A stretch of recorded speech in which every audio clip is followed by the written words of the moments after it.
This is the Cronut, one of New York City's most legendary desserts. This hands down might be one of the best things I've ever eaten in my life.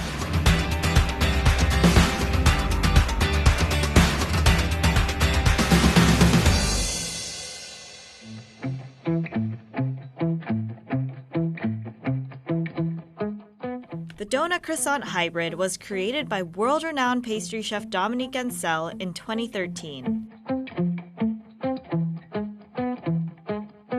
Now, if you aren't familiar with Chef Dominique's desserts, he is famous for his frozen s'mores, his watermelon soft serve, his cookie shots, his DKA, but really the famous one is the Cronut. We're here at 7 a.m. to get in front of the line so we can get a head start. The Cronuts are extremely limited in quantity and very, very popular. And I want to see what all the hype is about. Let's go. So when I first launched the Cronut, it was in 2013 for Mother's Day, so in May. The team at Dominique Ansel Bakery wanted to create a donut-shaped dessert for the occasion, but didn't have any recipes for donuts. So, Chef Ansel made a laminated dough, similar to a croissant, to fit the bill. It took him over 2 months to perfect his Cronut recipe. A food reporter from Grub Street tried the pastry by chance, and it went viral. People started lining up outside the next day, and traffic to the bakery's website went up 300%. It's been 6 years now, and the Cronut obsession still isn't over. First in line this morning.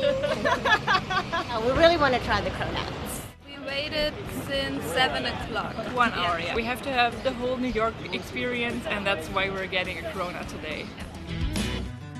So, what makes the Cronut so iconic? First of all, it's limited in quantity. You're not guaranteed one, hence the lines. Every day by noon, all 500 to 600 of them are sold out. This is partly because making the Cronut is such a painstaking process. It takes 3 days from start to finish. Chef Ansel finally revealed the home-cooked version of the recipe in his cookbook in 2014, and it proves just how much work goes into making them. The proofing and ganache are the most time-consuming parts. You're honestly better off just buying one. At the bakery, each Cronut is proofed, then deep-fried. It's filled with 2 different fillings.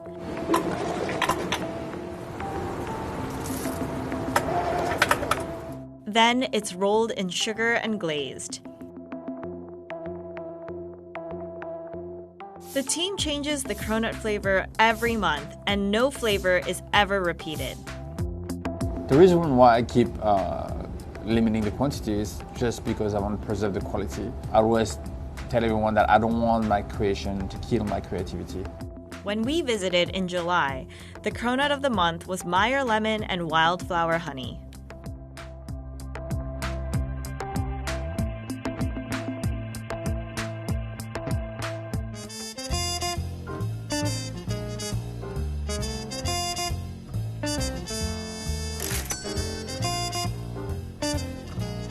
I've been wanting to try this since 2013, and here we are, mid-2019, first bite of the Cronut. It's so crunchy. This hands down might be one of the best things I've ever eaten in my life. Wow. That's so good. That is so good. It definitely, for me, tastes more like a croissant than a donut. It's denser than a donut, and it has these little very thin layers like you get from a croissant, and it's extremely buttery but still very light and airy. Do you have powdered sugar like everywhere on my face? Sort of. I can see why people line out the door 2 hours before opening just to have this dessert now, because it's fluffy, it's airy, it's buttery, it's crunchy, it's all of the adjectives that you want in a dessert just embodied in this one thing, one Cronut.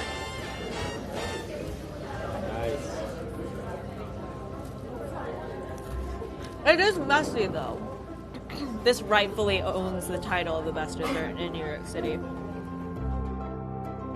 A lot of people ask me if I knew that this was going to happen and what I was expecting. Of course I didn't know. Of course, no one can plan for this. In a city where new food trends are popping up almost every day, there are still no signs that the Cronut's popularity is slowing down. The obsession has spread throughout the world, with copycat Cronuts and recipes found everywhere.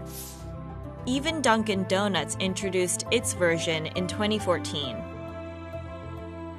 Imitation may be the best form of flattery, but the best place to get the Cronut is where it all started, Dominique Ansel Bakery in New York City.